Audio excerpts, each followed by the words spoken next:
There was only one name that mattered: Bumpy Johnson. Afternoon yard time had just kicked off when the shift changed, and 5 white hacks decided it was time to break Ellsworth Bumpy Johnson. They figured the old man needed a hard lesson about the pecking order in America's toughest joint. Bumpy was 53 that August afternoon, 6 years deep into a 15-year stretch for narcotics. 6 years of the rock's grinding routine, the hole, the bone-chilling cold, living under the constant shadow of violence from cons and screws who looked at prisoners like they were rabid dogs needing to be put down. The time had weathered his body, sure, but his mind remained a razor blade, his dignity untouchable, and that drove the guards absolutely crazy. In their eyes, a black prisoner was something to be broken, humiliated, and forced to crawl in the dirt. The 5 screws moving on Bumpy had been plotting this hit for weeks. They watched him hold court in the yard, commanding respect like a don. It didn't matter that he was caged or aging. They couldn't strip his honor. They saw how the other inmates, black or white, killers or thieves, tipped their hats to Bumpy. It was a reverence that cut right through the prison's official chain of command. They knew the legends. This was the godfather of Harlem, the man who went to war with Dutch Schultz and walked away, the strategist who played chess with Lucky Luciano, a man who earned respect from the biggest white boss in the mob.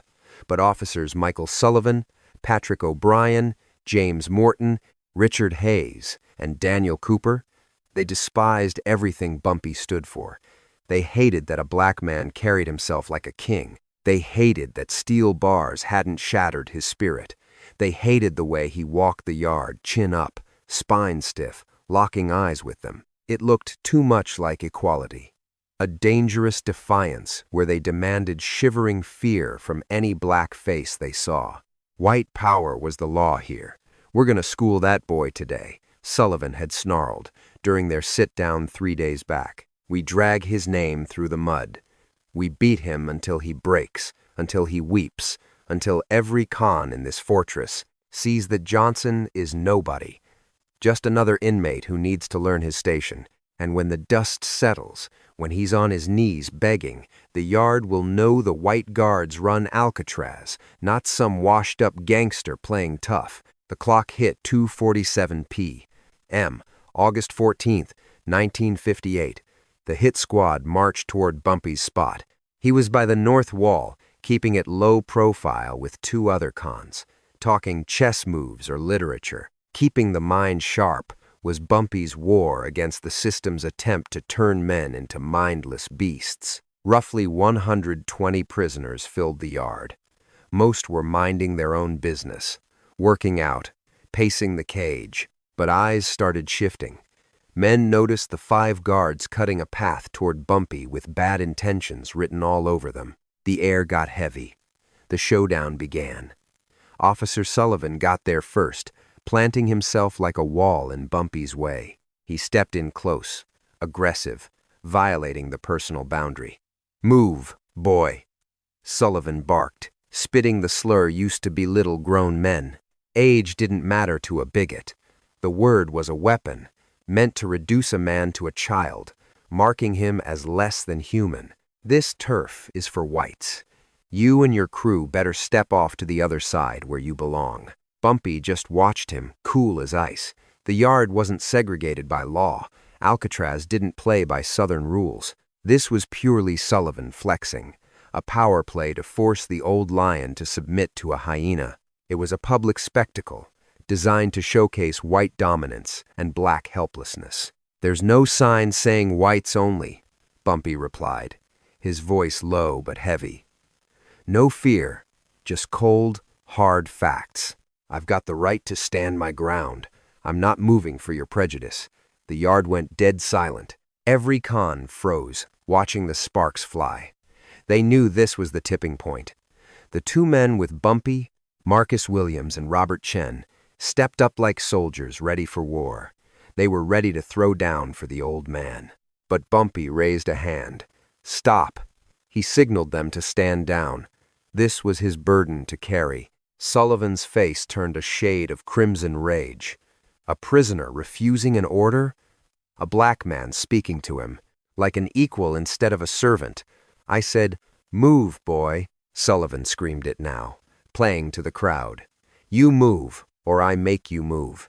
And if I have to put hands on you, you're gonna regret every breath you ever took. So what's the play, boy? You gonna obey like a good dog, or do we have to school you?" Bumpy didn't twitch. He stood rooted to the spot, relaxed but dangerous. He stared right into Sullivan's soul. It wasn't rebellion, and it wasn't submission. It was presence. Just a man, refusing to let them strip his humanity. Sullivan shoved him, slamming 2 hands into Bumpy's chest. The force knocked him back. Bumpy stumbled, hitting the wall, his 53-year-old frame betraying him, for a split second. But he didn't hit the dirt. He caught himself, straightened his jacket, and stepped right back to his spot. Then, Bumpy smiled. It wasn't happy. It was the cold grin of a man who says, "I see your game. You want to break me, humiliate me, force me to kiss the ring. But let me tell you something. Pal, you're already losing. You can bruise the flesh, but you can't touch the man inside." That simple, cold smile said it all, without uttering a single word. The silence hung for maybe 2 seconds. Sullivan saw that grin. He read the disrespect, and that recognition sparked a wildfire of pure rage. This went way past badge authority. This was personal. This was about crushing a man who refused to bow down to their twisted idea of white supremacy. This was about shattering a soul that dared to smirk when it should have been trembling. "You think this is a joke, boy?" Sullivan hissed, his voice trembling with hate. "You think acting tough is smart? I'm gonna wipe that smirk right off your ugly mug. I'm gonna make you weep and plead for mercy. And every convict watching is gonna learn exactly what happens to your kind when they forget their station." Sullivan's fist slammed into Bumpy's face like a sledgehammer. A cheap shot out of nowhere, with zero buildup, giving Bumpy no time to guard up or roll with the hit. The knuckle duster caught his left cheekbone, snapping his head violently to the side, splitting the skin instantly as blood began to flow. Bumpy stumbled, but he didn't hit the deck. He swiped the crimson from his cheek with a steady hand. He stared at the red stain for a beat, then locked eyes with Sullivan, wearing that same icy look that screamed, "Is that the best you got?" What followed was 4 minutes of hell. 4 minutes that dragged like hours for every witness. 4 minutes that would be etched into the bloody history of Alcatraz. 4 minutes that showcased the ugly face of hate and the ironclad will of a man who simply refused to sell out his dignity. Officer Patrick O'Brien jumped into the fray, flanking Bumpy from the right, while Sullivan came heavy from the left. 2 bulls against 1 lion. Both younger, fresher, both tearing into a 53-year-old convict worn down by 6 years of prison slop, and barely any yard time. But Bumpy Johnson was born in the fire. He had scraped and clawed on the streets of Charleston as a kid. He had gone toe-to-toe with Dutch Schultz's hitmen in 1930s Harlem. He survived wars that would have buried weaker men a dozen times over. Even at 53, even half-starved in a cage, even staring down 2 screws looking to put him in the infirmary for good, the Godfather fought back. When O'Brien swung for the head, Bumpy slipped the jab, snatched the extended arm, and used the hack's own weight against him. O'Brien tripped and ate the concrete hard. For a fleeting 2 seconds, it was just Bumpy and Sullivan, man to man. He buried a fist into Sullivan's gut. Not a death blow, but enough to make the screw stagger back, enough to buy some breathing room, to prove that, even old and gray, Bumpy Johnson wasn't an easy meal. But then the pack descended Morton, Hayes, and Cooper swarmed in. The odds jumped to 5 against 1. They circled him like sharks, striking from every blind spot, all at once, making a fair fight impossible. Morton cracked him from behind with a nightstick, a kidney shot that sent voltage tearing through Bumpy's frame, forcing him down to 1 knee. Hayes booted his ribs while he was grounded. Cooper snatched a handful of Bumpy's hair, yanked his skull back, pinning him in place so Sullivan could tee off on his face like a punching bag. Blood sprayed from Bumpy's nose, from gashes over both eyes, and from a mouth filled with teeth loosened or shattered by Sullivan's heavy knuckles. His left eye was sealing shut fast. His ribs screamed in agony from Hayes's boots. His back felt like it was on fire from the baton strikes. The beatdown spiraled into pure savagery. These five weren't just enforcing rules anymore. They were trying to erase Bumpy, body and mind, trying to pound him until he pleaded for it to stop, until he wept, until he admitted they were gods and he was dirt. They flattened Bumpy to the pavement. He tried to turtle up, covering his head, but 5 pairs of hands and feet raining down from all sides made defense a joke. Boots stomped his ribs, his spine, his legs. The nightstick rained down relentlessly on his shoulders, his back, and his forearms when he tried to shield his face. 190 cons stood frozen in the yard. Some wanted to jump in, especially the black inmates. Who saw a brother being slaughtered? Who knew this was a hate crime wrapped in a uniform? But jumping a screw meant starting a war. It meant riots. It meant facing the barrel of a gun and legally being put down like a dog. So they stood down, and they bore witness. They memorized every blow so they could sing to the courts later about exactly what went down on August 14th, 1958. The massacre ran for 4 solid minutes. When the hacks finally backed off, it wasn't because they found mercy or thought Bumpy had paid his dues. It was because they were gassed, winded from the sheer effort of trying to kill him. Bumpy was barely a person anymore. His face was a ruin, swollen past recognition.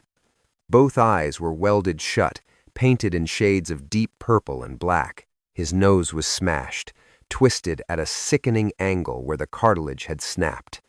Crimson soaked his face, his stripes, and pooled on the concrete floor. His breath came in ragged hitches, likely from shattered ribs puncturing the rhythm. He lay there, unable to rise, maybe unable to twitch a muscle without help. Sullivan towered over the wreckage, heaving for air, sweat dripping, and dropped the question that was supposed to be the nail in the coffin. Had enough yet, Johnson? You ready to play the good boy? You ready to admit that white men own this rock, and you ain't nothing but what we let you be? Dead silence fell over the yard. Every pair of eyes locked on the fallen king of Harlem, waiting to see if the man who never knelt would finally break. They waited for the snap, the plea, the moment a man trades his soul for a second of relief. Bumpy lay on the cold concrete for 10 long seconds, wheezing through a shattered nose and a mouth full of blood. Then he moved. He lifted his head, locked eyes with Sullivan, and spat the words through jagged teeth. "Gentlemen, you hit like little boys." Pure defiance. The insult hung heavy in the air, freezing the blood of every man standing there. Bumpy Johnson, a man beaten within an inch of his life, a broken heap of flesh, had just spit in the face of authority. He told them their violence was pathetic, holding on to his pride when bowing down would have been the smart play. It was expected. Sullivan's face drained of color, then flushed crimson with a rage darker than the beating itself. He hoisted that nightstick high, ready to crack Bumpy's skull with a blow meant to end his life right there. But Officer Hayes clamped down on Sullivan's arm, freezing the strike. "That is enough," Hayes barked. "We made the point. You kill him, you bring heat we can't handle. He is done. Walk away." Sullivan wanted blood, wanted to pound that flesh until the insult was erased and the begging began. But Hayes talked sense. Executing a convict in front of 120 sets of eyes, even a colored inmate, even under the guise of restoring order, would stir up a storm that could breach the walls of Alcatraz. The feds would come sniffing. "Get him to the infirmary," Hayes ordered, signaling 2 clean guards to handle the body. "Tell the doc it was a yard scrap." He fought back against the screws and needed to be put down hard. That is the official line. The hacks called for a stretcher and hoisted Bumpy's fading consciousness onto the canvas. They hauled him toward the medical wing. As he passed, the yard went rigid. Every con stood tall. No guard gave the order. This was pure respect for a man who just showed them the true face of dignity. When stripped to the bone, the man remained. Marcus Williams, the inmate chatting with Bumpy before the chaos, voiced the silent thought of the mob. They broke his bones, but they missed his soul. They tried to crush him, and he grinned.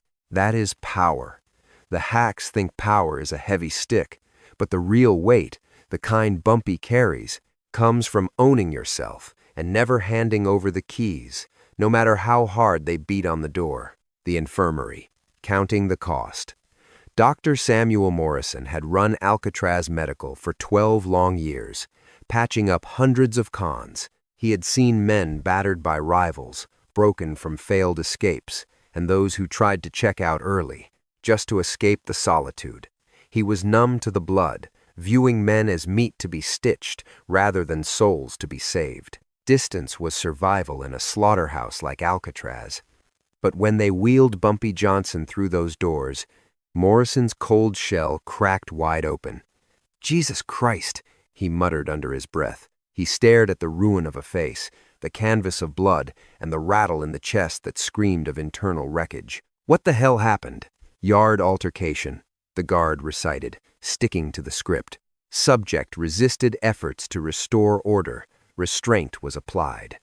Morrison eyed the guard, his look cutting through the lie like a scalpel. He had seen plenty of altercations that were actually state-sanctioned beatings by hacks getting their kicks. But Morrison knew the score. Challenging the narrative bought you nothing but a target on your back. The screws protected their own. Asking questions made you an enemy, cost you your badge, and turned the prison against you. So Morrison just nodded, swallowed the truth, and went to work on the wreckage. 30 minutes of inventory revealed brutal damage, but the man would live. The face was a mask of purple and black, eyes sealed shut. The nose was smashed sideways, cartilage gone. Cuts needed closing, 6 stitches over the left eye, 4 over the right, and 8 inside the mouth where knuckles had driven flesh into bone. 3 teeth were shattered and needed pulling. Jaw cracked but holding. The torso was worse. At least 3 ribs snapped on the left, with x-rays likely to find more. The back and kidneys were painted black from the batons, threatening internal bleeds. As for the limbs, covered in boot marks and bruises, but the bones held. The bottom line, Bumpy Johnson was too stubborn to die. He faced weeks of hell and months of healing.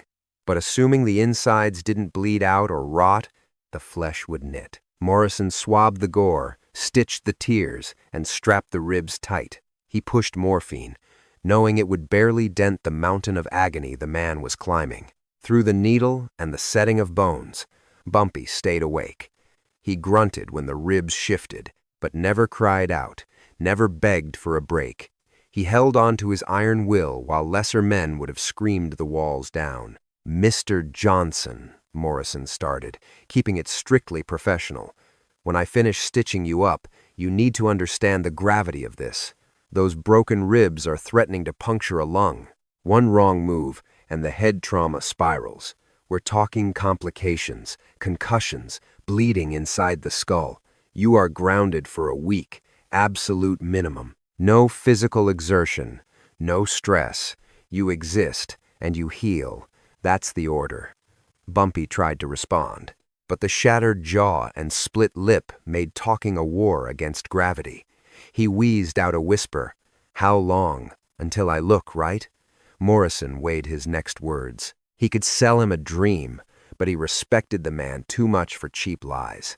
The swelling owns your face for 2 weeks. The bruising takes 4 to 6 to clear out. That broken nose sets crooked unless you get surgery this rock won't pay for. And the teeth? Gone for good. Those gaps are permanent. You walk out of here, you won't recognize the man in the mirror. I'm sorry. Bumpy took the news like a sentence. He absorbed the cold facts. The damage was done, and his face would carry the map of this violence for the rest of his life.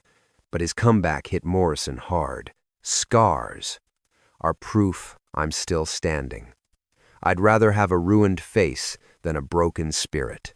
Morrison felt a rare chill. It was genuine respect. Here was a man beaten within an inch of the grave, told his face was ruined forever, and his answer was essentially, "I kept my pride, so I win." "You're a rare breed, Mr. Johnson," Morrison said, voice low. "I don't know if that dignity buys you peace in here, but it's something to behold." Then came the bill, the whole. 90 days of silence. 2 days recovering in the infirmary, then they dragged Bumpy to solitary confinement. The whole in the trade.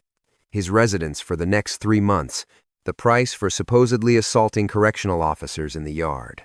The official report, penned by Officer Sullivan himself, was a work of fiction. It claimed Bumpy launched an unprovoked assault, that 5 grown men were just defending themselves to subdue a violent animal. That destroying Bumpy's face was just unfortunate but necessary force to hold the line. Not a word about the racial slurs spit in his face. Not a word about 5 bulls jumping 1 aging lion. No mention of how Bumpy's final words made them feel small. Just a clean narrative. Violent con, heroic guards. 120 guys saw the hit, knew the score. But a convict's testimony against a screw? That currency is worthless in Alcatraz justice. The hack's lie became the law, and the punishment was handed down accordingly. The hole was built to shatter a man's mind. A concrete coffin, 5 feet by 7. No windows, barely enough light to see your hand. No furniture, just a thin mat on the cold stone. Grub came through a slot, rations calculated to keep the heart beating but the stomach empty. No human contact, save for the daily inspection. Just a guard making sure the merchandise hadn't expired or snapped completely. Bumpy knew the darkness of solitary. Most guys on the rock tasted it eventually for stepping out of line. But this was a marathon. 90 days. 3 months of absolute isolation designed to crack the hardest skulls. Nothing to do but sit in the dark and replay the beating. To focus on the fire in his ribs with every inhale. To look at a future that meant years of staring at the same gray walls. Most men fold in the hole.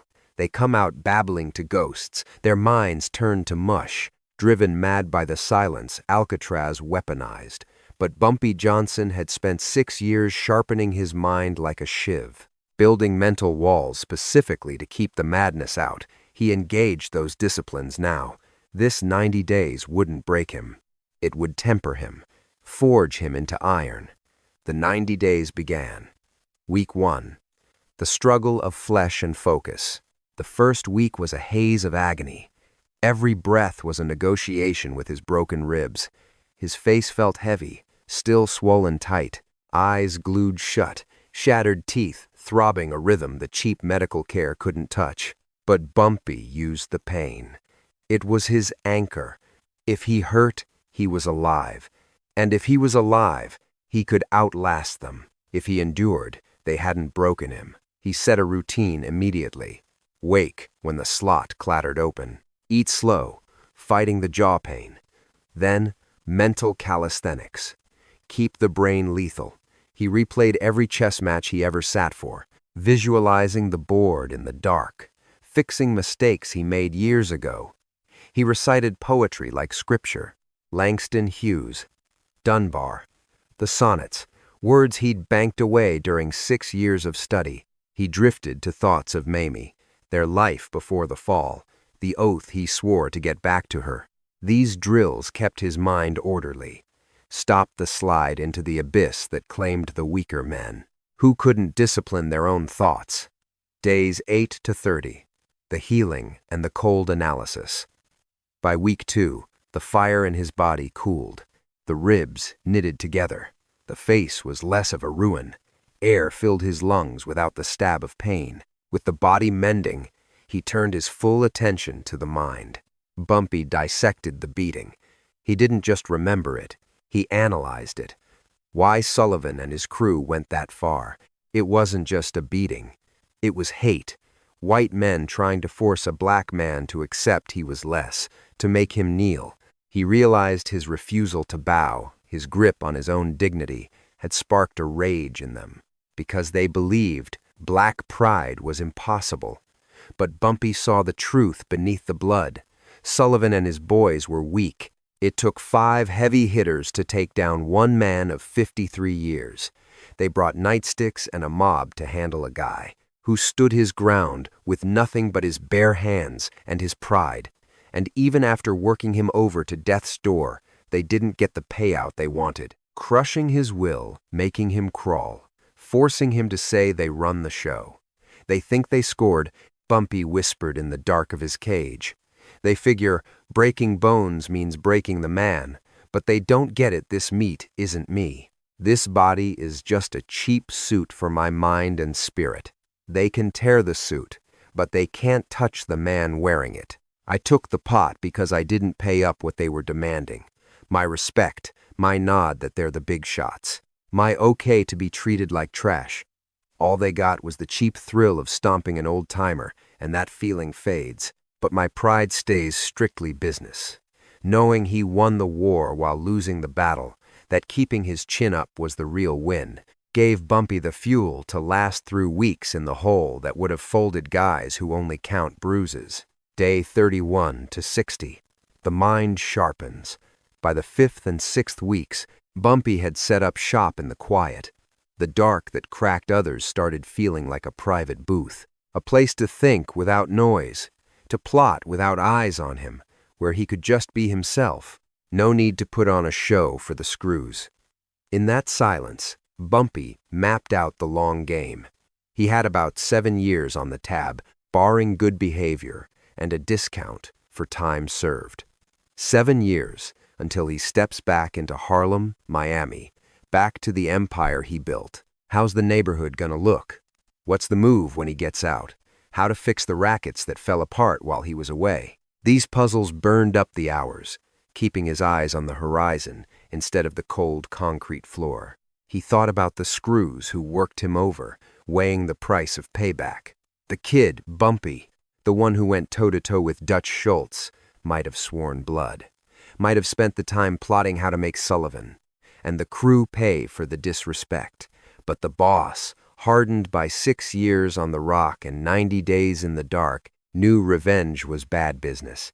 Sullivan was small time, not worth the sweat or the risk a hit would cost. They showed their hand weak men who need a gang and clubs to drop one old-timer. That truth is the sentence they serve. They gotta live, knowing it took 5 of them, and they still couldn't break Bumpy Johnson's back. Day 61 to 90. The warm-up, the last month in the hole, was about getting ready for the main floor.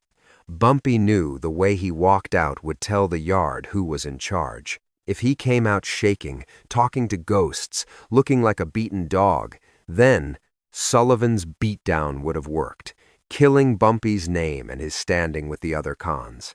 But if he stepped out solid, sharp as a razor, showing that 90 days didn't scratch the paint, then Bumpy proves he's made of iron, that no beating or box can fold him. Bumpy decided to walk tall. He spent the last stretch doing push-ups to get the muscle back. He recited speeches just to keep his voice heavy and commanding.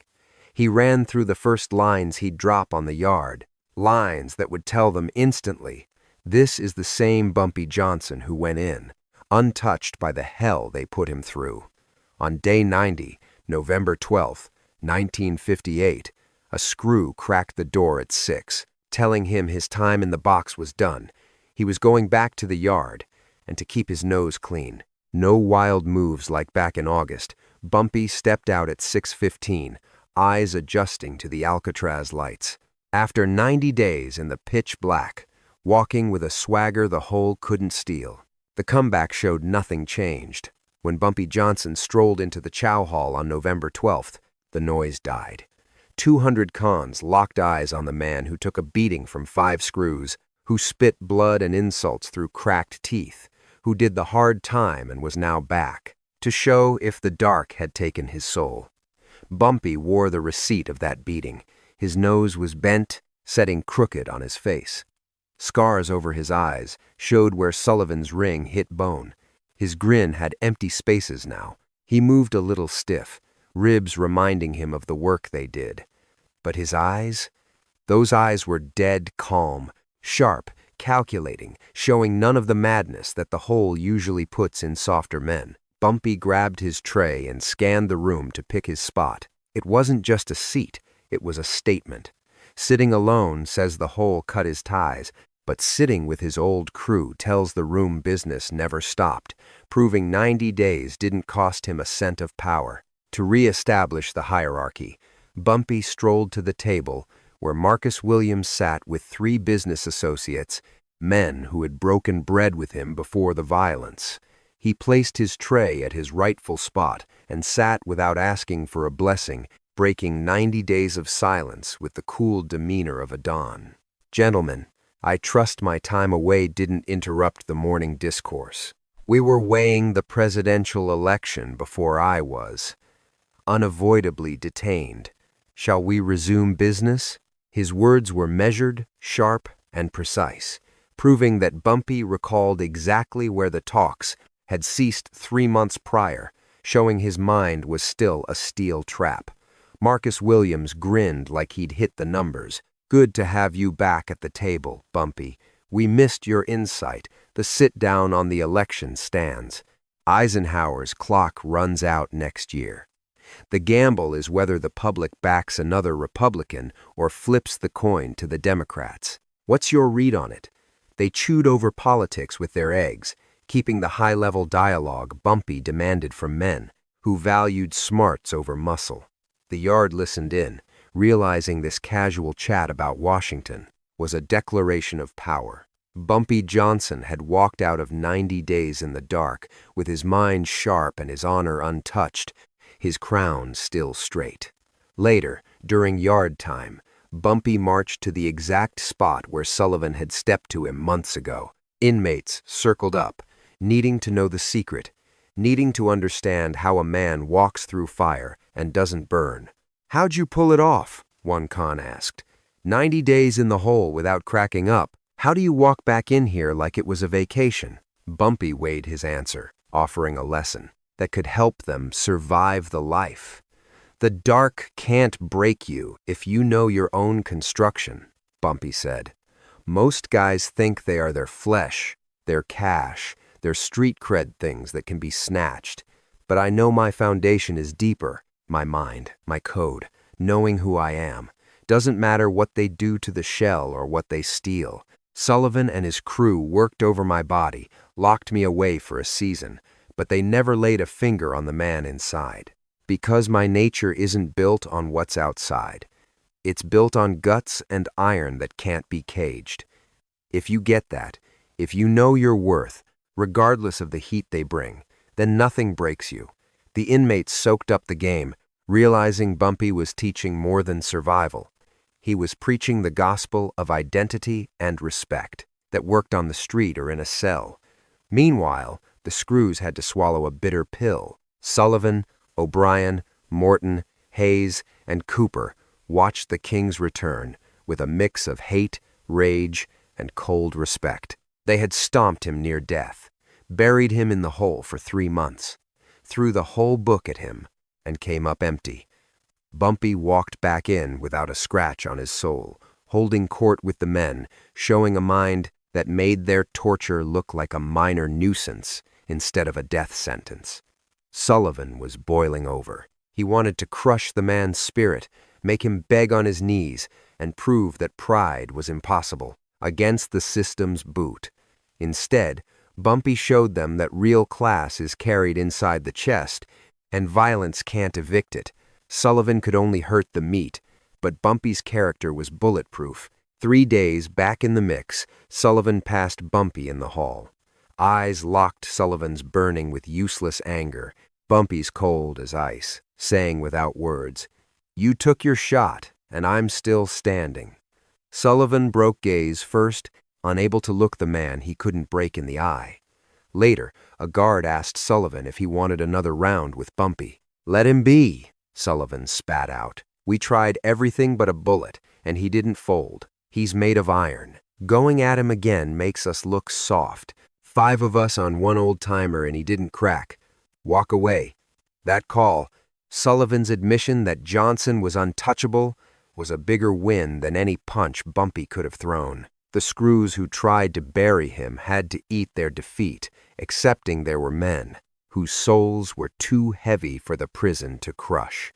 The legend swelled, and the respect turned to stone. The tale of Bumpy Johnson in August of 1958, the stomping, the spat blood, the words through shattered teeth, the 3 months in the dark, and the return from the dead became gospel throughout Alcatraz and bled out into the whole federal system.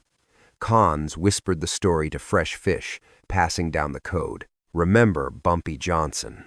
They can bruise the skin, but they can't break the will unless you sign the paper. Dignity is yours, and holding your ground when the walls close in is the only victory that counts. The word traveled the wire. When guys transferred out of the Rock, it hit the streets with them. It cemented Bumpy Johnson's name in concrete, not just as the Harlem godfather who warred with Dutch, or the strategist who played chess with Luciano, but as the man who took the weight of 5 guards and didn't bend, and he grinned right through the gore. He did 90 days in the hole and walked out the exact same man he walked in. He showed him real muscle ain't about fists or billy clubs. It's about knowing exactly who the hell you are. The brothers inside, they took notice of Bumpy's heavy example. They were fighting a war every day against screws who looked at him like dirt, against white cons who spit hate, and a system rigged to crack the whip harder on a black man's back than a white man's for the same damn crime. But Bumpy, he refused to bend the knee to their brutality. He held his head high while they tried to beat it low, giving them a blueprint on how to walk through hell without getting burned. I survived the Rock by keeping Bumpy Johnson in mind, one old-timer said, years after he got out. Every time the bulls tried to humiliate me, every time the hate made me want to swing or fold, I pictured Bumpy smiling through a mouthful of blood, telling him, "You hit like schoolboys." That image gave me the spine to stand tall, to refuse to let him break me, no matter how hard they worked my body. Bumpy taught me that dignity is the one thing they can't steal, not unless you hand it over on a silver platter. I never folded because Bumpy showed me a man could hold the line, even when the walls were closing in. That was Bumpy's legacy, the proof.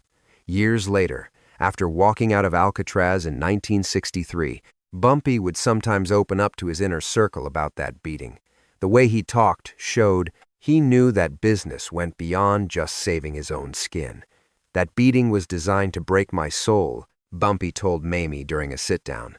Sullivan and his crew wanted to prove their rule was law, that a black man couldn't have pride, that they could beat me until I was on my knees pleading. But I learned a thing or two running the streets of Harlem, a lesson the joint made crystal clear. Real power ain't about violence.